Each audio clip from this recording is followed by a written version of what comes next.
Viajou o mundo com a capoeira? Eu viajei para praticamente todos os estados do Brasil, né? Viajei para fora também alguns países, viajei para a Rússia, viajei para o México algumas vezes, Equador 3, 4 vezes, fui para Colômbia, fui para alguns países aí, sempre ensinando a arte da capoeira, que foi uma coisa que também eu nunca tinha uma expectativa, né? Igual eu falei lá no interior, Pilar do Sul, né? Ninguém nem sabe. Às vezes, quando eu comecei a sair para capoeira, o pessoal falava, é Rio Grande do Sul, isso aí, achava que era outro estado e tal até. Pilar do Sul, interior, lá ninguém conhecia, ninguém nunca ouviu falar de Pilar do Sul. Eu nunca tinha saído de lá para nada. Sinceramente, acho que uma das primeiras vezes que eu saí foi com a capoeira. Nunca tinha saído de lá. E aí depois eu consegui conhecer todos os outros estados, várias cidades aqui na região, né? Viajei, fui Paraná, Rio, Minas, Fortaleza, Rio Grande do Norte, Pernambuco. Conheci o Brasil todo com a capoeira. Tudo com a capoeira, trabalhando profissionalmente, ganhando para isso, né? Então eu vou para ensinar a arte da capoeira quando eu viajo. Pra onde tu foi na Rússia? Fui para Moscou e para São Petersburgo. E tu foi dar Fiquei, um workshop, foi ensinar? sim, foi na verdade vamos dizer assim, um grupo de capoeiristas aqui do Brasil, porque era um grande evento lá. Então tem eventos menores que às vezes é só você de convidado, às vezes tem você e mais um. Muitas vezes eu viajei com um cara lá do Nordeste junto comigo, cara que às vezes eu nunca vi na minha vida, mas o pessoal conhecia ele também da rede social e queria ele no evento, e aí chega no evento e você encontra com ele lá. Nesse evento eu lembro que foi um amigo de Sorocaba, o Invertebrado, né? Mestre Invertebrado, foi um pessoal aqui de São Paulo, foi uma galera aqui do Brasil para esse evento na Rússia. A gente ficou 7 dias em Moscou, na capital, lá no evento do Mestre Cueca, um grande capoeirista lá da Rússia. E depois a gente foi para São Petersburgo também, lá no meu amigo Tarrusso. E é assim que vai acontecendo as coisas. Eu conhecia ele pela internet e tal, o Tarrusso. E aí ele veio para Pilar do Sul, na minha cidade, veio para um evento aqui em São Paulo e foi para Pilar do Sul, que ele ia ficar acho que uns 30 dias aqui no Brasil. Foi lá, ficou uma semana na minha casa treinando. E aí gostou muito, né? Da minha pessoa, assim, graças a Deus, sempre eu trato muito bem as pessoas, recebo bem, meus alunos receberam ele muito bem também. E aí, quando ele fez o evento, ele falou, pô, quero você aqui sem falta no meu evento. E aí, na verdade, a gente ia de novo para lá, acabou que não aconteceu devido à pandemia e tudo mais. A gente já tá vendo novamente. Perdi algumas viagens nessa pandemia também, ia para alguns países que eu ainda não fui, mas que era para acontecer isso mesmo, né? Foi um aprendizado para todo mundo todo esse momento e agora a gente vai superando isso e voltando à normalidade, né? Que antes de começar aqui o podcast, tu tava falando que a capoeira ela deu mais certo fora do Brasil, né? É mais fácil ganhar a vida com a capoeira fora do Brasil. Isso eu achei curioso. Sim, sim. Na verdade, assim, eu via em 2002 já, eu via o mestre viajando coisa de 30 países por ano. 30 países por ano ele ia, todo ano. E ele falava, eu vou lá pra lá e tal, e é assim, assim. E aí eu ficava com aquilo, cara, eu quero isso também, quero viajar. E aí eu via ele falava, ó, tal pessoa foi embora pra morar lá nos Estados Unidos. O cara tá lá em Nova York.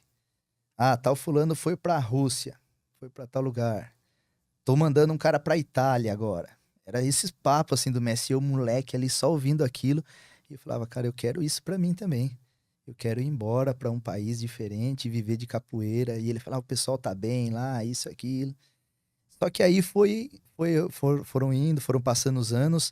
Não é fácil você se tornar um professor, um contramestre. Pra você ter noção, né, eu entrei na faculdade, 3 anos, 4 anos eu era, né, formado em educação física com a licenciatura plena. Com 10 anos de capoeira, eu não era nem instrutor ainda. Não era nada, vamos dizer assim, na capoeira. E aí, depois que eu me formei professor de capoeira, para daí virar um contramestre, então leva muito tempo. E aí, nesse período, a minha vida foi mudando. Eu comecei a viajar mesmo a partir de 2002, quando eu me formei professor. Aí foi o ano que eu viajei muito aqui no Brasil, e depois começou a surgir esses convites para fora também. E aí eu comecei a pesar, né? Eu tenho uma filha de 9 anos, então na época ela era bem novinha. E eu falei, só que para eu ir, primeiro eu ia ter que ir sozinho muitas vezes e tal, não ia dar certo isso. E aí eu falei, vou ficar longe da minha filha, não quero isso. Então eu comecei a mudar essa visão. E perto da minha família também, né? Meu pai tinha faleceu em 2009, então Era só na casa eu e a minha mãe, eu não queria deixar ela só naquele momento. Foi quando surgiram essas oportunidades. Eu tive vários convites aí para ir para fora do país, oportunidades muito boas. Teve uma oportunidade mesmo que o cara falou: Ó, você vem para cá.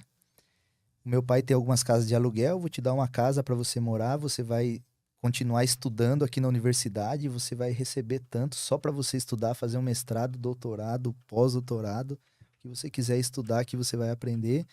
Os meus alunos vão ser seus alunos também, ele já tinha um monte de aluno e a gente vai arrumar vários lugares para você dar aula. Onde que era isso? Esse era pro México. Caralho.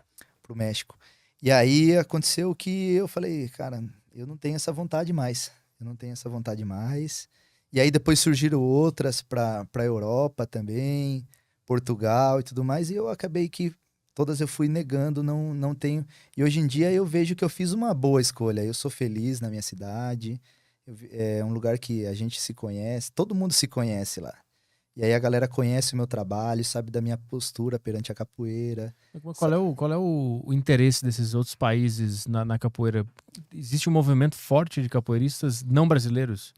Sim, primeiro vai o pessoal aqui do Brasil, né? E aí esses caras vão formando outras pessoas que já são de lá mesmo. Então hoje em dia tem muito gringo que tem um trabalho fenomenal de capoeira lá fora. No passado era só os brasileiros, né? Ia lá o brasileiro para ensinar a capoeira, porque eles querem aprender não só a capoeira, mas toda a cultura do Brasil, o samba, né? Não só o samba do carnaval e tal, mas o samba de roda, o maculelê, dança guerreira, dança afro, toda essa cultura do Brasil, o português. O pessoal aprende português sem nem ir para a escola, sem fazer uma aula. Eu diria que eu digo assim que a capoeira ela é a maior ferramenta de expansão da língua portuguesa, aqui do Brasil, do português do Brasil aqui, né? Porque todo mundo que quer aprender capoeira tem que aprender português. Então você vê o pessoal da Rússia, pessoal de Israel, isso aquilo, falando português, e você olha, muitas vezes você fala, esse cara é brasileiro, de tão bem que o cara fala. Porque aí ele ouve a música, porque a música ela não tem uma tradução. As músicas são em português. Tem algumas músicas em Yorubá e tal, que é a língua, né, o dialeto dos negros no passado e tal, que vieram da África, mas as músicas, as cantigas da capoeira são em português. Então ele quer cantar a música, mas ele quer saber o sentido daquela música. Então ele vai pesquisar o que, que é aquilo, o que quer dizer aquilo. E assim eles vão aprendendo e logo estão falando português. Todos que vieram na minha cidade para ficar alguns dias comigo, de fora, todos falavam português e falavam bem. Falavam bem e fala muitas vezes melhor que muito brasileiro aqui.